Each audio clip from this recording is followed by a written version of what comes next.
Hello, Morant here. In today's video I want to talk about the most essential skills in Starfield. Now there's a lot of unpack here. What is essential? I consider a skill essential if it locks me out of certain things in the game. This doesn't mean a simple increase in percentages, but preventing me from engaging in a certain mechanic or taking out UI elements that are crucial to the gameplay. At the end, I will also give you some recommendations based on my gameplay experience, but for now, let's go over the essentials. Now, the first one is obviously stealth. The stealth skill adds a stealth meter above your head. So when we stealth, like so, we get the detect meter right here. When we stealth inside this chamber, this one slightly depletes and we are now hidden. We do not have this one without that skill. The second rank upgrades the stealth meter and adds a noise meter on the side. So if you have a robot companion with you, they do not stealth. They will be heard anyway. This also includes stuff like opening a box or opening a door. You will make noise and this meter will be upgraded to reflect that. So those two are actually essential to the gameplay and I'm not sure why they are locked behind this. I wouldn't recommend playing this game without this one. So that's going to be the first skill point. So the next thing is going to be scavenging. Scavenging allows for more loot in containers, so credits, but credits are actually not that important. What is important is ammo. You cannot craft ammo in this game.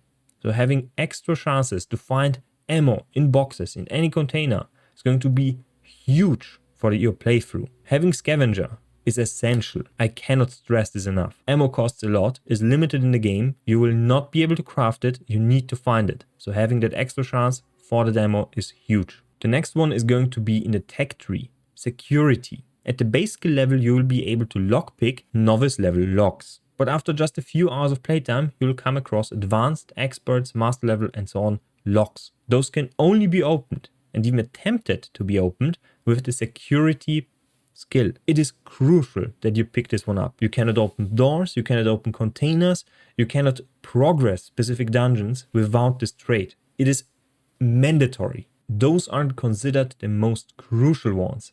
You have to get them, otherwise you are locked out of specific things. The next thing I want to recommend, it is not essential but will boost your enjoyment with the game, is geology. Geology will enable you to find rare inorganic resources on surface objects.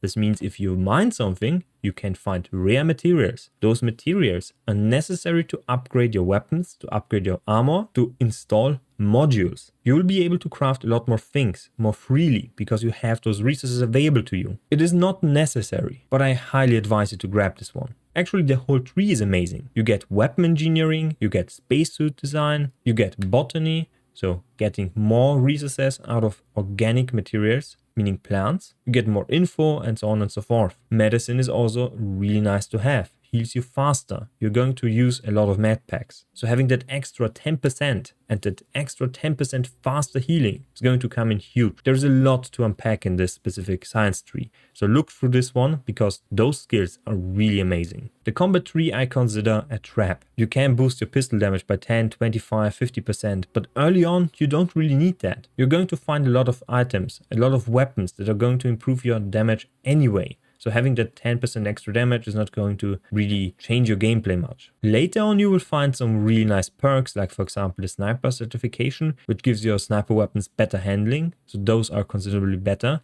but the early ons not so much. Now something else that is unlocked through a social skill is theft. You can pickpocket targets. I played around with this one on an earlier account, but I had to reload because I actually didn't get to enjoy this. When you try to pickpocket someone, you need to actually have your stealth leveled. Otherwise they will reveal you, otherwise they will sniff you out as soon as you stealth behind them. So actually pickpocketing someone with stealth not maxed, nearly impossible. Another really good skill that is not mandatory but will enhance your gameplay is fitness. You're going to run a lot. But the last rank, sprinting and power attacks, use significantly less oxygen.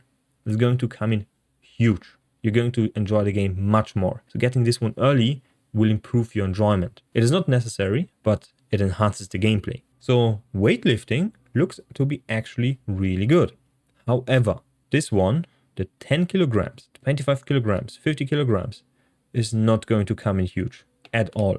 Items you can find and modules you can install on your gear can increase your carry capacity anyway. You will find companions that can have the weightlifting modifier on them. And you can just feed them items so you can loot the whole place anyway. And then you can go back to your ship and stash everything anyway in the cargo bay. So investing points into the weightlifting is a trap. There are much better things you can pick. So those things I consider to be baseline really important for the character, for the playthrough. And then you can specialize in something. So you won't be able to pick every single trait, but you can think about what you want to be. Do you want to be someone that specializes in combat? Go for that. Do you want to be someone that specializes in science? Go for that. There is no right or wrong, but you won't be able to pick everything. So here's an example of a backpack that gives you plus 20 carrot capacity. You can find this randomly because the modifiers you can see here on this epic navigator pack are randomized. So you can loot this one from any enemy at any point in the game. Anyway, thank you for watching. I hope you enjoyed this one. So leave a like if you did. You can also comment if you have any questions or remarks. Make sure to subscribe if you haven't already. You can also join the channel membership or leave a donation if you have the spare coin. So see you next time and bye.